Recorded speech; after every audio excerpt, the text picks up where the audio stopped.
로마서 7장 3절에서 6절까지 읽도록 하겠습니다. 로마서 7장 3절에서 6절. 그러므로 만일 그 남편 생전에 다른 남자에게 가면 음부라 이르되 남편이 죽으면 그 법에서 자유롭게 되나니 다른 남자에게 갈지라도 음부가 되지 아니하느니라. 그러므로 내 형제들아 너희도 그리스도의 몸으로 말미암아 율법에 대하여 죽임을 당하였으니 이는 다른이 곧 죽은 자 가운데서 살아나신 이에게 가서 우리로 하나님을 위하여 열매를 맺히게 하려 함이니라. 우리가 육신에 있을 때에는 율법으로 말미암는 죄의 정욕이 우리 지체 중에 역사하여 우리로 사망을 위하여 열매를 맺게 하였더니 이제는 우리가 얽매였던 것에 대하여 죽었으므로 율법에서 벗어났으니 이러므로 우리가 영의 새로운 곳으로 섬길 것이요 의문의 묵은 곳으로 아니할지니라. 아멘. 하나님의 말씀, 다시 말해서 하나님의 율법은 완전합니다. 율법은 거룩하고 영원하고 의롭습니다. 그런데 그 하나님의 의롭고 거룩하고 완전하신 영원하신 그 하나님의 말씀을 우리 인간은 지킬 수가 없다는 것이죠. 하나님께서는 그 거룩하신 말씀을, 영원하신 말씀을 성경을 통해서 우리한테 주셨습니다.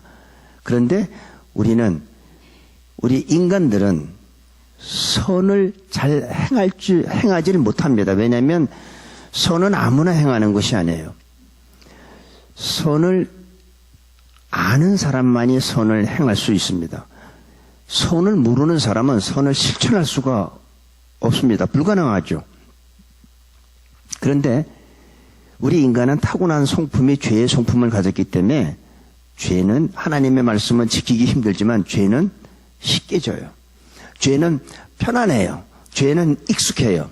여러분 죄 짓는데 노력해서 죄 짓는 사람 봤습니까? 나 이 죄를 져야 될 텐데 죄 짓는 게 잘 안 돼.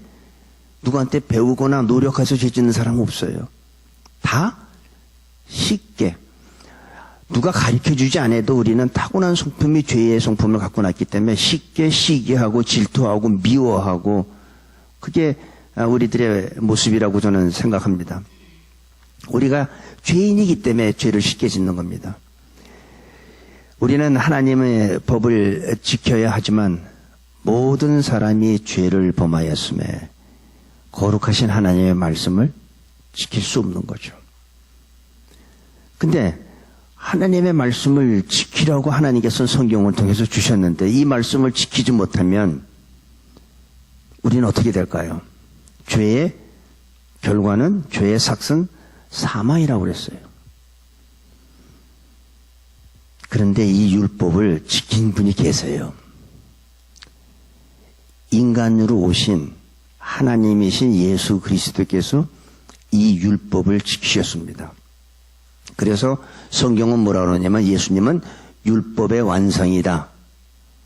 또 로마서 우리 10장 4절에 보면 예수님은 율법의 마침이라고 했어요. 예수님이 율법을 이미 다 지키시고 완성을 했고 율법의 마침이기 때문에 우리는 예수님을 믿기만 하면은 내가 율법을 안 지켜도 우리는 지킨 것이 돼요. 이게 쉽게 이해하려면 팔씨름 세계 챔피언을 하는데 많은 사람을 다 이겨서 챔피언 된 사람이 있어요. 근데 내가 그 사람하고 팔씨름에서 이기면 난 챔피언 되는 거지. 내가 그 모든 사람하고 다시 내가 새로 일일이 다 경기를 할 필요가 없다는 거예요. 예수님이 율법을 완성했기 때문에 우리는 예수님을 믿음으로 말미암아 우리는 율법을 완성한 것이 되는 거죠. 그게 바로 구원이에요. 그게 바로 의롭게 되는 거고 하나님의 말씀이 잘못된 게 아닙니다. 율법으로는 우리는 자꾸 죄를 깨닫게 해주는 거죠. 너 그거 죄다. 살인하지 말라고 했는데 왜 또 사람 죽였냐. 이게 율법은 우리한테 죄를 깨닫게는 해주지만 우리의 죄 문제를 해결해 주지는 못하는 건데 예수님이 우리를 율법에서 자유하게 해주셨어요. 예수님이 모든 것을 율법의 마침으로 인해서 우리한테 자유함을 줬고 우리한테 죄에서 해방을 줬고 우리한테 구원을 해줬어요. 그래서 우리는 다른 건 몰라도 오늘 분명히 알아야 될 건 내가 어떻게 해서 죄에서 해방됐는지 확실히 알아야 합니다. 내가 어떻게 율법에서 해방됐는지 분명히 알아야 돼요. 그걸 확실히 모르면 우리는 구원의 확신이 없어져요. 내가 분명히 하나님 앞에 감사하고 구원의 확신을 가졌는데 어느 순간 신앙생활 하다 보니까 다시 율법으로 돌아가고 있어요. 왜 그럴까요? 확신이 없기 때문에, 확실히 모르기 때문에. 왜 율법에서 벗어난 우리가 다시 율법으로 돌아가야 됩니까? 오늘 3절에서 6절까지 내용 중에서 우리가 3절, 4절 두 점만 보겠어요. 그러므로 만일 그 남편 생전에 다른 남자에게 가면 음부라. 그러니까 남편이 있는데 내가 다른 남자한테 가면 음부라고 그랬어요. 근데 이 남편이 죽으면 내가 다른 남자한테 가도 아무도 나한테 뭐라는 사람이 없어요. 내가 남편이 있는데 다른 남자한테 가면은 그건 음부고 손가락질 받고 그거는 간음을 하게 되면 돌로 맞아 죽지만 그 남편이 죽으면 내가 다른 사람한테 가도 이 원래 남편한테는 자유함을 받게 된다는 거죠. 그러니까 더 이상 나는 음부란 소리 듣지 않는다는 얘기죠. 그 3절의 얘기가 바로 우리가 이해를 못하니까 율법과 하나님의 은혜를 설명하면서 바울은 계속해서 이 부부 관계의 내용을 설명하고 있는 겁니다. 율법이 완전하고 의롭고 거룩한 것을 우리는 알아요. 그죠? 율법이 잘못된 거 아닙니다. 하나님의 말씀은 완전하고 거룩하고 영원한 거예요. 맞아요. 근데 문제는 그 거룩하신 하나님의 말씀을 죄인된 우리들이 지킬 수 없는 게 문제라는 거죠. 하나님의 말씀은 잘못된 게 아니에요. 하나님의 말씀은 정확하고 1.1획도 틀림없이 완전 무오한 하나님의 말씀이지만 문제는 우리한테 있다는 거예요. 그걸 지키지 못하는 우리가. 우리는 거룩한 하나님의 말씀을 죄인된 우리는 지킬 수가 없는 게 바로 문제입니다. 그래서 우리가 이 요한복음 8장 4절에 보면 간음하다가 현장에서 잡혀온 여인을 예수님한테 데려옵니다. 이 내용이 참 재미나는 게 뭐냐면 레위기 20장 10절에 보면은 이런 말이 있어요. 남자와 여자가 간음하다가 현장에서 잡히면 그 간부와 음부를 다 돌로 쳐 죽이라고 그래요. 그러니까 남자와 여자를 다 죽이라는데 요한복음 8장 4절에 보면 남자는 안 잡아왔어요. 여자만 잡아왔어. 왜 그랬는지 그들은 일부러 예수님을 시험하려고 아마 그 어떤 남자하고 하고서 너는 안 잡아가고 여자만 잡아서 이렇게 할게 하고서 했는지 모르지만은 원래는 남자와 여자를 둘 다 죽이게 되어 있는데 요한복음 8장 4절에 보면 여자만 현장에서 잡아옵니다. 그러면 율법 앞에 쓴 그 여자는 어떻게 될까요? 돌로 죽여야 돼요. 그들이 현장에서 간음하다 잡혀온 자를 데려와서 뭐라 하냐면 예수님한테 모세의 율법에는 돌로 죽이게 되어 있는데 당신은 어떻게 하시겠습니까? 하고 지금 예수님을 앞에 데려왔죠. 잘 우리가 이걸 여러분 율법과 은혜를 잘 이해해야 됩니다. 율법 앞에서는 그 여자는 돌에 맞아 죽어야 되죠. 근데 예수님 앞에 오니까 어떻게 됐어요? 율법 앞에서는 돌에 맞아 죽어야 될 여자지만 예수님 앞에 오니까 예수님은 돌로 쳐 죽이라고 그랬어요? 나도 너를 정죄하지 않겠다. 가라. 다시는 죄 짓지 말라. 이게 예수님과 율법의 차이입니다. 율법 앞에 가면 길이 없어요. 우리도 그렇고 이 간음하다가 현장에서 잡힌 여자도 그렇고 우리는 율법 앞에 가면 죄의 삭은 사망이에요. 우리는 율법 앞에 가면 우리는 피할 길이 없어요. 근데 예수님 앞에 가면 어떻게 돼요? 또 용서가 돼요.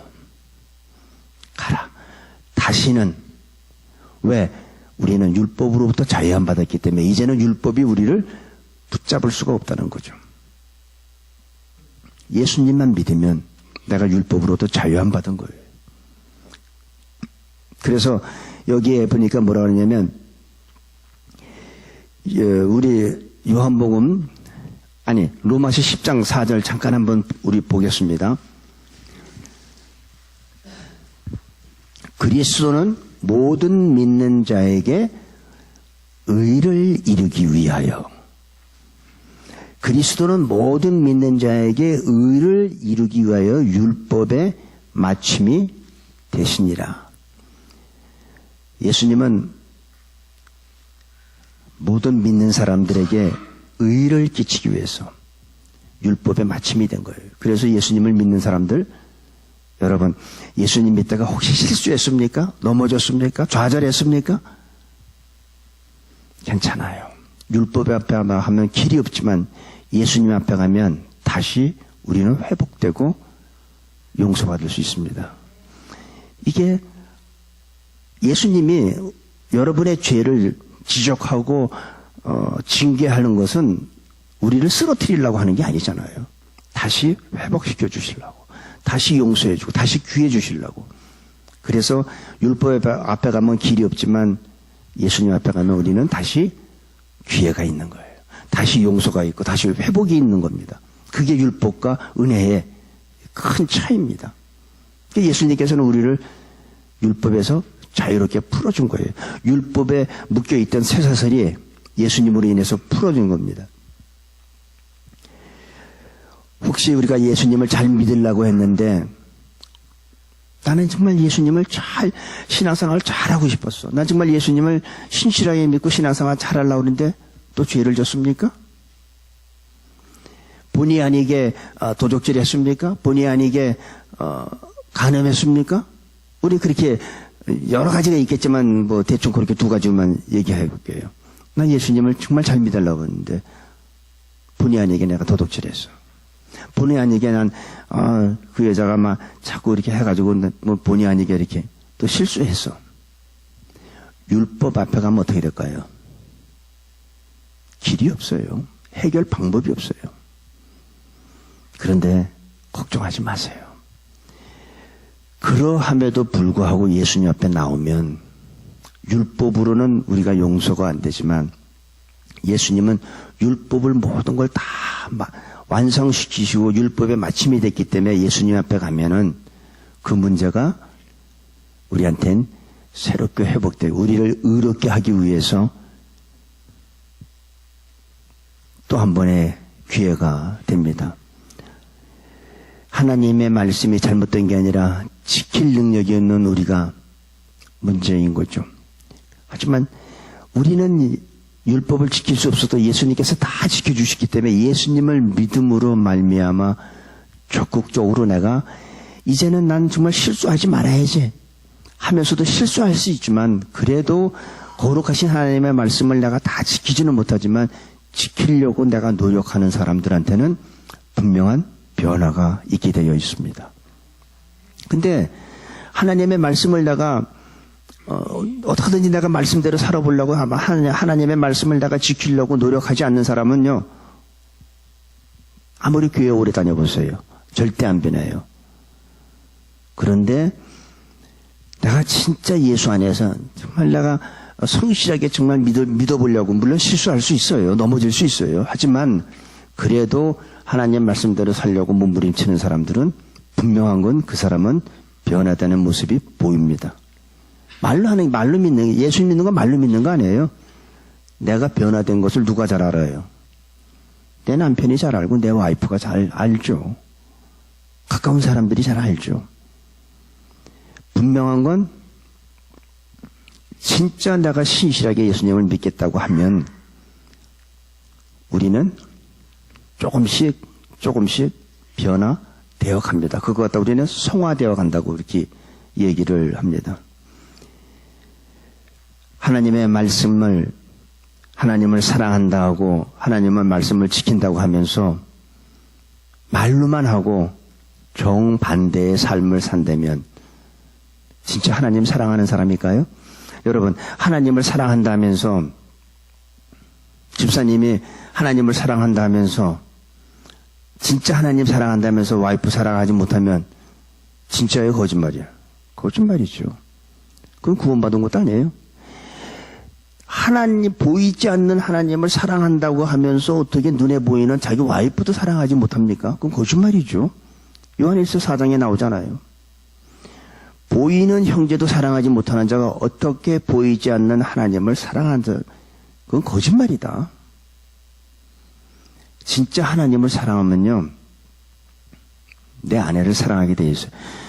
성경에 있죠. 첫째가 하나님을 사랑하고 그 다음에 둘째 뭐라 그랬어요? 네 이웃을 네 몸과 같이 사랑하라고 그랬는데, 하나님을 사랑하는 게 곧 이웃사랑으로 나타나야 된다는 얘기입니다. 내가 하나님을 아무리 사랑해도 하나님 앞에 정말 생갈비를 내가 사드리고 싶어도 하나님이 뭐 내 눈에 보이고 나하고 뭐 어떻게 끌어안을 수가 있어야죠. 하나님 손이라도 좀 잡고 고급 레스토랑 가서 지금 하나님 내 생갈비라도 사드리고 싶은데 할 수가 없잖아요. 하나님 영이신데. 그러면 하나님에 대한 사랑이 어디로 나타나야 되느냐? 이웃에나 나타나야 되는 거죠. 그게 바로 하나님에 대한 사랑이에요. 하나님 어떻게 사랑하시겠어요? 하나님한테 돈을 드릴 수 있겠어요? 내가 사랑하면, 하나님을 사랑하면 내가 기쁜 마음으로 스스로 하는 거지 누가 시켜서 하는 게 아닙니다. 우리 오집사님 보면은 얼마나 하나님을 사랑하고 얼마나 교회를 사랑하면 누가 시켜서 합니까? 교회 모든 잡일 다 하시잖아요. 뒷정리 다 하시고 아침에 다른 사람보다 일찍 와가지고 저 친교실 테이블 다 셋업 다 하고 누가 시켜서 해요? 아마 오집사님 그것 좀 하세요 그러면 기분 나빠서 안 할 거예요. 왜 해요? 하나님을 사랑하고 교회를 사랑하니까 기쁜 마음으로 하는 거예요. 누가 시켜서 하는 거 아니에요. 이게 하나님을 사랑하는 사람의 모습입니다. 사랑하는 사람한테는 물질 드리는 것도 아깝지 않아요. 시간도 드리고 싶고 내 자기의 인생 전체를 다 드리고 싶은 거예요. 있는 것 없는 것까지도 다 드리고 싶은 게 사랑하는 사람한테 하는 행동이잖아요. 연애할 때 사랑하는 그 이성을 위해서 뭐가 아깝습니까? 사랑하는 사람이 볼티모어 산다고 쳐봐요. 아마 애난데려서 볼티모어 매일 갈걸? 멀다 안 하고. 근데 사랑하는 사람이 아니라면 그거 왜 가요? 비즈니스도 그건 일주일에 한 번밖에 안 가려고 그래요. 근데 사랑하면 매일 가도 기뻐. 매일 가도 즐거워. 그래서 사랑하면은 다 있는 것 없는 것, 내 시간, 내 물질, 내가 갖고 있는 그 은사, 모든 것을 하나님을 위해서 다 드리고 싶은 거예요. 그게 진짜 사랑하는 사람의 모습이에요. 제가 옛날에 연애할 때 집사람하고 무슨 할 말이 이렇게 많았는지 하루에 8시간을 얘기해도 계속 할 말이 나와. 왜 그럴까요? 사랑하니까. 근데 결혼하고 그렇다고 사랑 안 하는 건 아니지만 결혼하고 나서 보면 식당에서 마주 앉아서 말 없이 밥 먹는 사람은 부부예요.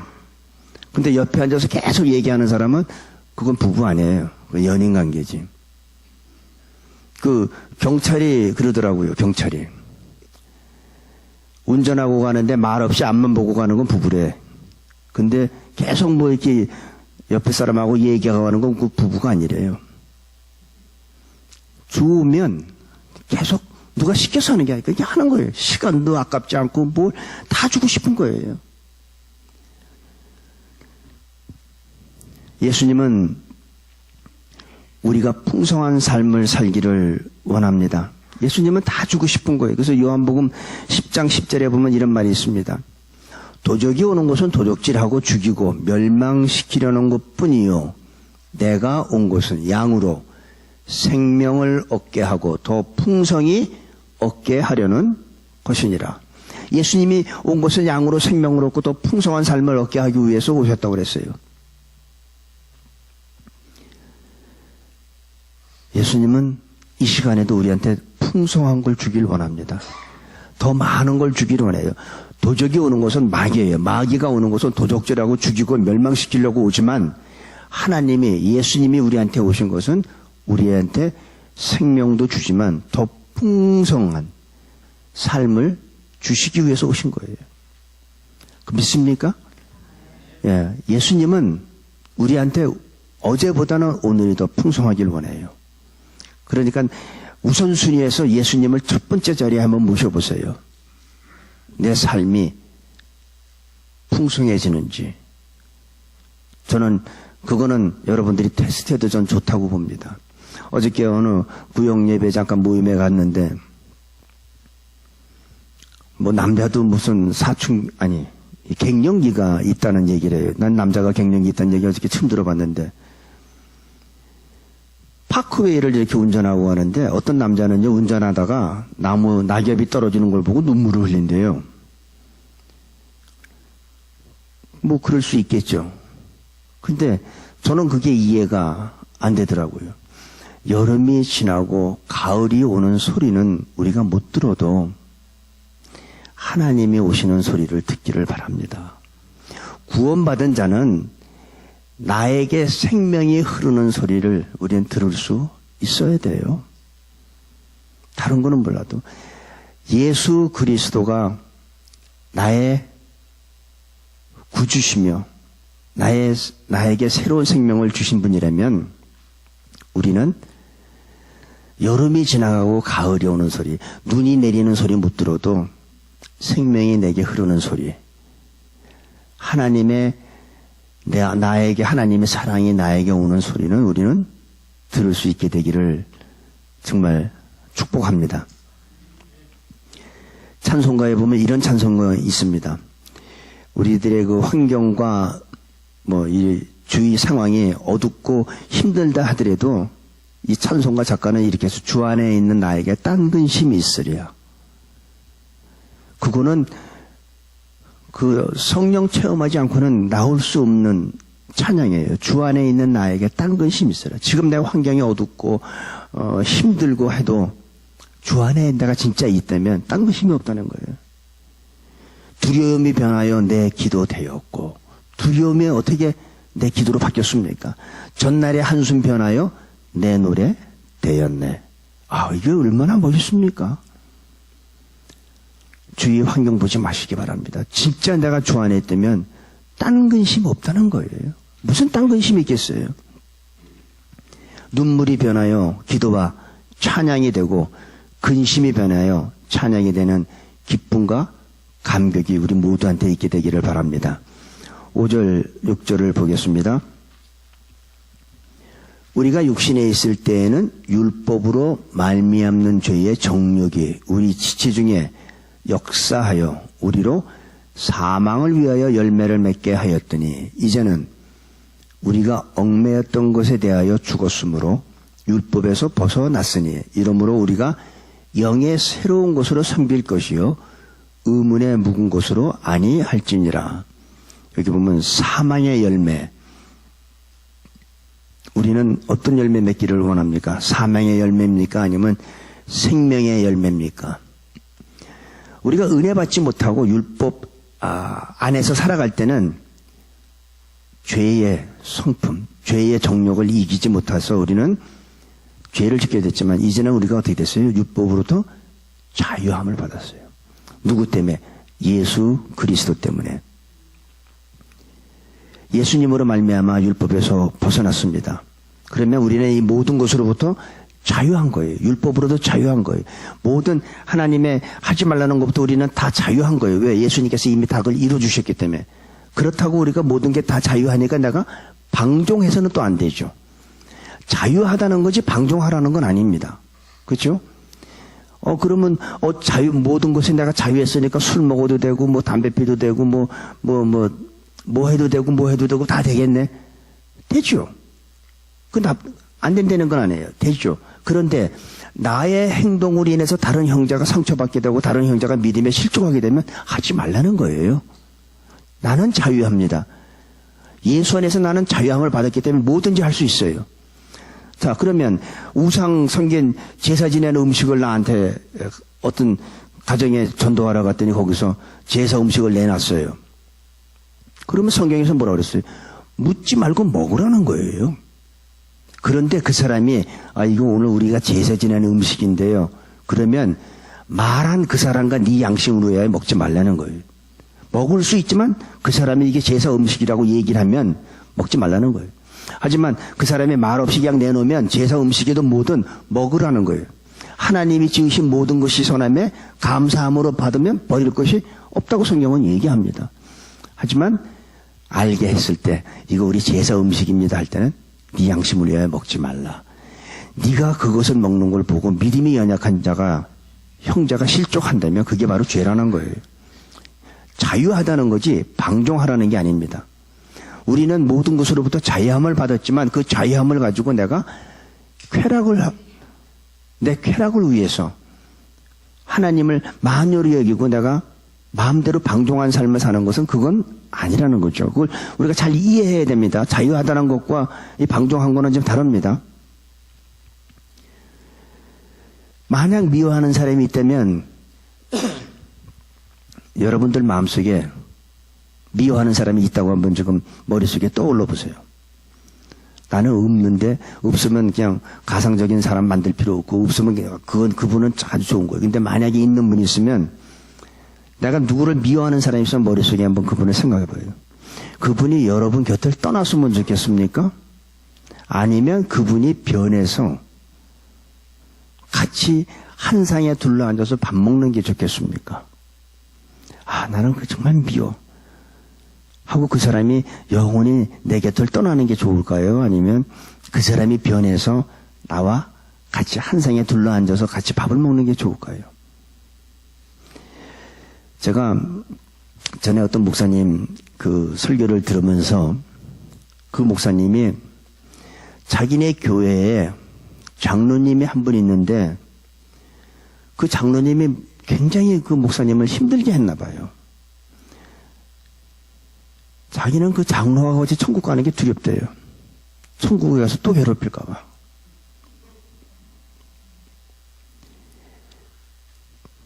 자기한테 그렇게 미워하는 사람이 있으면 그 사람이 예수 믿고 변한 게 좋은 거예요. 내 곁을 떠나는 것보다. 그러니까 여러분들 그래서 왜 가끔가다 그런 사람 있잖아요. 교회에서 누가 힘들게 하면 저 사람은 왜 교회도 안 떠나고 저렇게 악착같이 교회에 붙어 있는지 몰라. 좀 교회 좀 떠났으면 좋은데 그런 생각 하지 말라는 거예요. 그 사람이 변해서 훌륭한 일꾼이 되는 게 좋은 거예요. 그 사람이 너무 미워가지고 예수 믿고 변할까봐, 그 다음에 같은 교회에 섬길까봐 두려워하는 사람도 있다고 그래요. 난 저 사람하고 정말 싫은데 저 사람 정말 예수 믿고 변해. 여러분, 예수 믿고 변하는 것이 하나님이 원하는 거예요. 그 사람이 우리 같은 이 삶 속에서 그 사람이 떠나는 게 중요한 게 아니라 그 사람이 변해서 우리와 한 상에서 같이 밥 먹고 사랑을 나누는 게 바로 하나님의 마음이고 그게 그리스도의 복음입니다. 변하게, 상대방을 변하게 우리가 기도해야죠. 그 사람을 떠나게. 하나님은 우리한테 불편한 것을 다 버리고 살라고 하지 않습니다. 주님께서는 싫은 것을 다 떼버리고 살라고 하지도 않습니다. 이것 띄고 저것 띄면 남는 게 뭐가 있어요? 그 상황 속에서 네가 너를 통해서 그거 잘라버리고 그거 베버리지 말고 그 상황 속에서 네가 그들에게 네 삶을 통해서 네 모습을 통해서 나를 나타내 보일 수는 없겠니? 하는 게 예수님이 주시는 말씀이에요. 너를 통해서 나를 나타내 보여라. 이거 떼어버리고 저거 잘라버리고 그러지 말라는 거죠. 같이 한 우리 속에서 성령께서 묶어준, 성령의 띠로 묶어준 것을 우리는 힘써 지키라는 거예요. 그걸 잘라버리지 말고. 오른밤을 때리거든 어떻게 하라고 그랬어요? 왼밤 돌려대라고 그러잖아요. 우리를 가자 그러면 심리를 가고, 걷어달라고 그러면 서구까지 주라는 게 하나님의 마음이에요. 이 사람은 이래서 싫고 저 사람은 저래서 싫고 아무도 없습니다. 그러면 내 옆에 있을 사람은 아무도 없어요. 여러분 혹시 남편들 한번 착각하지 마시기 바랍니다. 아내가 지금 내가 뭐 대단히 좋아서 내 옆에 있는 줄 아세요? 어떤 남편들은 나 없으면 우리 집 사람은 뭐 꼼짝 못해 뭐 이러는 사람도 있을지 모르지만 착각하지 마세요. 정말 남편이 훌륭하고 뭐 좋아서 옆에 같이 사는 게 아니라 내가 버리면 아무도 안 주워가니까. 또 진짜인 줄 알고 또 어떤 분도 막 웃어도. 마찬가지예요. 아내들도 마찬가지예요. 서로가 서로를 아끼고 사랑해주기 때문에 그러는 거예요. 그게 하나님이 원하는 사랑이지. 이 사람은 이런 면이 내가 마음에 안 들고 저 사람은 저런 면이 마음에 안 들고 누가 있겠어요? 내 마음에 드는 사람 아무도 없어요. 하지만 예수님은 우리의 있는 모습, 그냥 그 모습을 그대로 받아준 거예요. 그리고 사랑하신 거예요. 하나님이 내 모습을 있는 모습 이대로를 그냥 그대로 용납하시고 받아주시고 사랑했다면 우리도 그래야 돼요. 내가 그 사람을 고치려고 하지 마세요. 하나님도 안 고치고 그냥 그 있는 모습 그대로 사랑해 주셨는데 왜 내가 고치려고 합니까? 있는 모습 그대로. 하나님을 위한 열매, 생명의 열매 맺기를 원합니다. 거기 6절에 보니까 이제는 우리가 얽매였던 것에 대하여 죽었으므로 율법에서 벗어났으니 우리는 율법에서 벗어났습니다. 더 이상 법에 매여 있지 않습니다. 그리스도 예수 안에서 자유, 이것이 바로 행복인 거예요. 거기에 보니까 율법에서 벗어났으므로 우리가 영의 새로운 곳으로 섬길 것이요 의문에 묵은 곳으로 아니할 것이니라. 이제는 더 이상 우리는 법에 묶여 있지 않고 우리는 이제 자유합니다. 이 진정한 행복이란 것은요, 세상적인 조건, 세상적인 조건의 행복, 세상적인 행복의 조건이 있죠. 그죠? 세상에서의 행복의 조건은 뭐예요? 좋은 배우자 만나는 것, 또, 부유하게 사는 것, 건강하게 사는 것, 또, 자녀를 적당히 두고 효도받고 사는 것, 이런 것들이 세상의 행복의 조건이겠죠. 그런데 진정한 행복의 조건은 그런 것이 아니에요. 내 영이 자유함을 받는 게 바로 진정한 행복입니다. 우리가 율법에 묶여 있을 때는 우리는 진정한 자유가 없었어요. 요거 하면 그것도 죄다, 저거 하려면 그것도 죄다, 할 게 없어요. 다 죄니까. 그런데 예수님으로 말미암아 우리가 율법에서 자유함 받았기 때문에 이제는 우리가 행복한 거예요. 이 자유를 여러분들이 마음껏 누리시기 바랍니다. 두 번 다시 율법의 종 되지 마세요. 죄의 종 되지 마세요. 돈의 종 되지 마세요. 돈은 우리가 살아가는데 필요하긴 해요. 돈은 우리가 살아가는데 필요하지만 돈의 종이 되지 마세요. 돈의 주인이 되세요. 돈의 주인이 돼서 내가 필요할 때 그 돈을 마음대로 부리세요. 근데 돈의 종이 되면 돈이 시키는 대로 하잖아요, 우린. 근데 돈의 주인이 되면 내가 돈을 부릴 수 있잖아요. 너 저기 어려운 데 가서 그 집 가서 한 1년 살다 와라 하고서 한 3만 불 딱 주고 5만 불 주고 여기 10만 불 주고 돈 많으면 그렇게 할 수 있잖아요. 돈은 그렇게 부리는 거지 돈은 섬기는 게 아닙니다. 더 이상 돈에 노예되지 마시고 율법에 종되지 마시고 죄의 종로로 타지 마시기를 바랍니다. 이제 우리에게는 우리가 영의 새로운 곳으로 섬길 것이요. 우리한테는 새로운 은혜가 시작된 겁니다.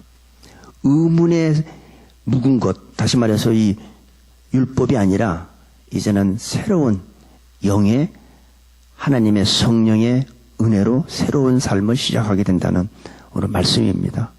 두 번 다시 우리 새누리교회 성도님들은 율법에서 자유함 받았고 어떻게 우리가 죄에서 자유함 받았고 어떻게 율법에서 자유함 받았는지 어떻게 해서 우리가 은혜를 받고 구원받았는지 다른 건 다 잊어먹어도 그거는 확실히 오늘 아시는 우리 모두가 되시기를 간절히 축원합니다.